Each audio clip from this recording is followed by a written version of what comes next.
왕의 무도. 이교리가 거제도로 귀양 간 뒤의 일이다. 왕은 자기 어머니 윤씨가 궁중에서 쫓겨나고 마침내 사야까지 받게 된 것은 엄귀인, 정귀인이 성종께 참소한 탓이라 하여 어느 날 내전에 들어가서 두 귀인을 불러다가 뜰 아래에 세우고 철 여의를 쥐고 내려가 대번에 머리를 쳐서 봐수니 한마당에 두 시체가 거꾸러지며 이곳 저곳이 비투성이라 마루 위와 뜰 위에 섰던 왕비 신씨 이하 여러 공인들은 끔찍스러운 일을 보고 한참 동안 모두 섰던 곳에 박힌 듯이 서서 혹은 고개만 돌리고 혹은 눈만 가릴 뿐이었다. 왕에게 조모인 인수대비가 그때 마침 병환이 침중한 중에 이 일이 난 것을 알고 억지로 병석에서 일어앉아 왕을 불러 다 앉히고 부왕의 후궁을 그렇게 하는 법이 어디 있느냐고 준절히 책망하니 왕은 무엇요? 법이요? 하면서 대비의 가슴을 머리로 받아 대비는 일시 기가 질리었다. 왕은 이런 일을 하고도 분이 풀리지 아니하여 정귀인의 소생인 안양군과 봉안군을 절도로 귀양 보냈었다가 뒤미쳐 사약을 내리고 죽이고 또 폐비 사건에 참석하였던 사람을 모두 대역죄로 몰아 참혹한 벌을 내리었는데 이왕 죽은 사람들은 시체를 파내어 뼈를 갈거나 목을 자르거나 혹 시신을 통으로 강물에 띄우게 하고 살아있는 사람들은 서울 시골서 잡아다가 모두 목을 베게 하고 그들의 죄를 동성팔촌에게까지 연좌시키었다.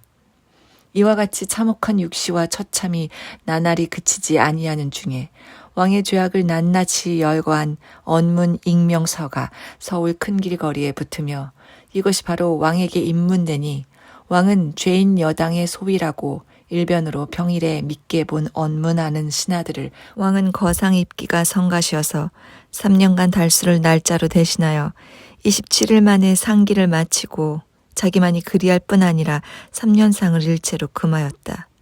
이때 대전 내시로 세조 때부터 내려오는 김처선이라는 늙은 지사가 있었는데 이 늙은 내시는 왕의 처사가 옳지 못한 것을 볼 때마다 진심으로 왕에게 간함으로 왕이 싫어하고 미워하는 터이다. 하루는 김 지사가 죽음을 무릅쓰고 간하여 보려고 작정하고 종일 틈을 엿보고 있었으나 왕이 계집들과 장난하느라고 여간하여 틈이 나지 아니하므로 나중에는 왕이 편전 마루에서 두 젊은 기생을 양옆에 끼고 있을 때 편전 뜰 아래 나아가서서 상감마마 하고 소리를 지르니 왕은 깜짝 놀라 기생들 끼었던 팔을 빼어서 얼른 뒷짐을 지고 김지사를 내려다보며 늙은 것이 소리도 크다. 말씀 아래의 것이 많소이다. 누가 마마께까지 사조를 섬겨오는 중에 예전 사적을 대강 들어압니다만 마마 하시는 일 같은 것은 고금에 없을 듯합니다만 김지사는 가쁜 숨을 돌려가지고 부모의 3년상 못 입게 하는 임금은 어디 있으며 죄 없는 선왕의 후궁을 박살하는 임금 또한 어디 있습니까? 또 왕이 처음에는 저 늙은 것이 망령이 나지 아니하였나 생각하고 노려마 보고 있다가 자기의 죄악을 그릭듯 하려는 것을 보고 워락 나는 분을 걷잡지 못하여 벽에 걸린 활을 떼었다. 활시 위에 살을 먹이자마자 김지사를 쏘았다. 그의 갈빗대가 맞았다. 김지사는 잠깐 입술을 악물었다가 조정 대신도 장난하듯 사륙하시는 수단이니까 저 같은 천한 늙은 것이야. 또 한 살이 가슴에 맞았다. 김지사는 마당에 자빠지며 죽어 마땅합니다. 그렇지만 마마가 오래 임금 노릇을 못하게 될 것이 한이 올시다. 왕은 어느 틈에 활을 놓고 환도를 쥐고 쫓아내려와서 한 칼에 김지사의 다리를 끊고 김지사의 아픈 것 참는 모양을 들여다보면서 일어나 걸어라 하니 김지사는 왕을 치어다보며 마마는 다리 없이도 걸으십니까? 왕이 환도로 그 입을 찍었다. 그래도 김지사는 말 안 되는 소리로 뭐라 짓거린다. 왕은 이를 부득 깔며 김지사의 배를 가르고 환도 끝으로 창자를 꺼냈다. 그래도 시원치 못하던지 김지사의 고기를 갖다가 호건 속에 있는 호랑이의 밥을 만들게 하고 김처선이란 곳 처자까지 통용하지 못하도록 금하였다. 왕이 이것저것 그 많은 영을 내릴 때마다 번번이 인심이 소동되어서 대궐 안으로부터 시골 두매 구석에까지 세상은 망한다, 나라는 망한다 한탄하는 소리가 그치지 않건만은 왕은 나라가 망하든지 세상이 망하든지 놀고나 보리라고 결심한 것 같이 밤낮 없이 계집들을 데리고 놀기만 일삼는데 대궐 후원에 서총대를 쌓고 창의문 밖에 수각을 세우고 또 고향 땅에 연회궁을 지어서 새로이 놀이터를 만들 뿐 아니라 성균관 같은 좋은 집을 위패 조각과 몇낱 선비에게 맡겨두는 것이 합당치 않은 일이라고 위패는 집어치우고 선비는 내몰고 훌륭하게 놀이터를 만들었다.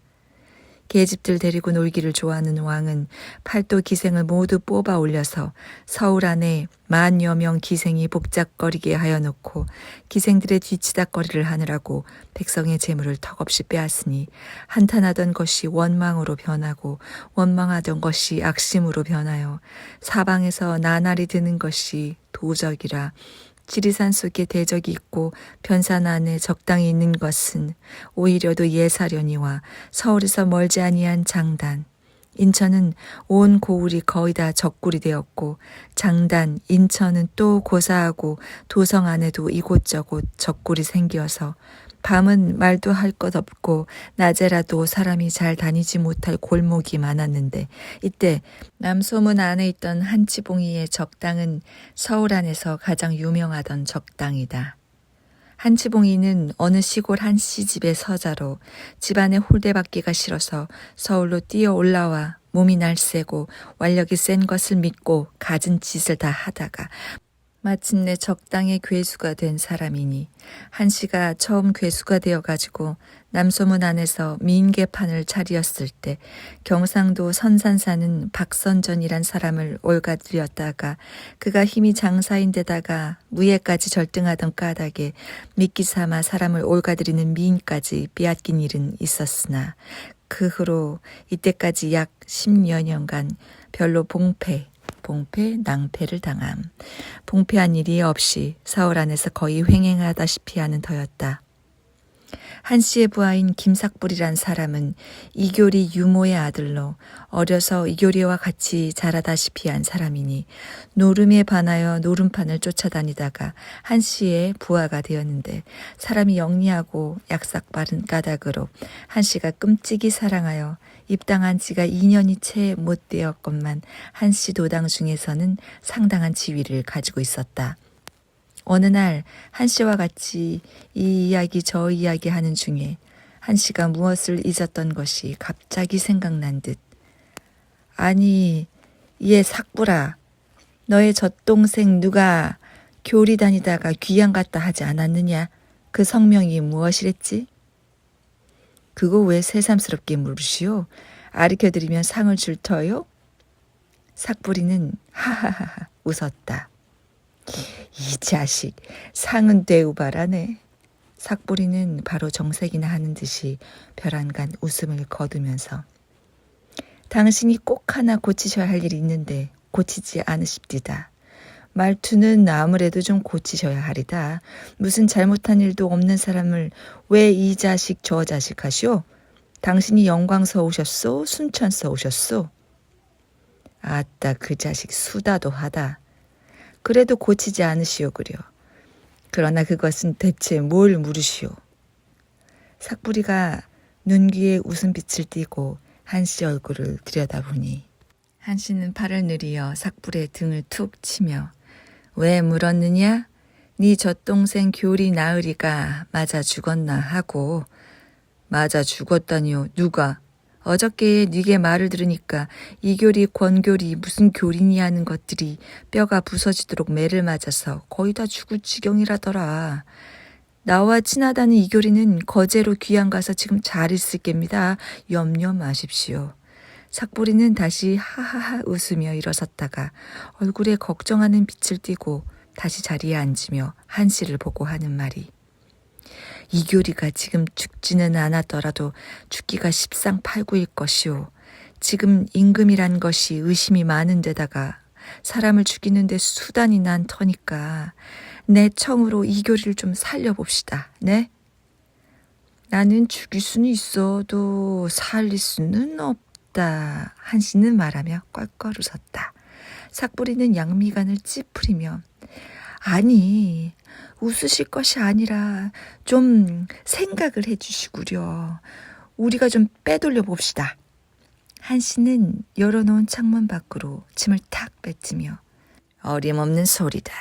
양반님은 곧 죽어도 도적놈 손에선 사실 리가 없다. 그런 생각은 그만두어라. 그렇게 말하였지만 삭부리가 갖은 정으로 청하는 데 끌리어서 한씨는 이교리를 구하여 보려고 작정하였다.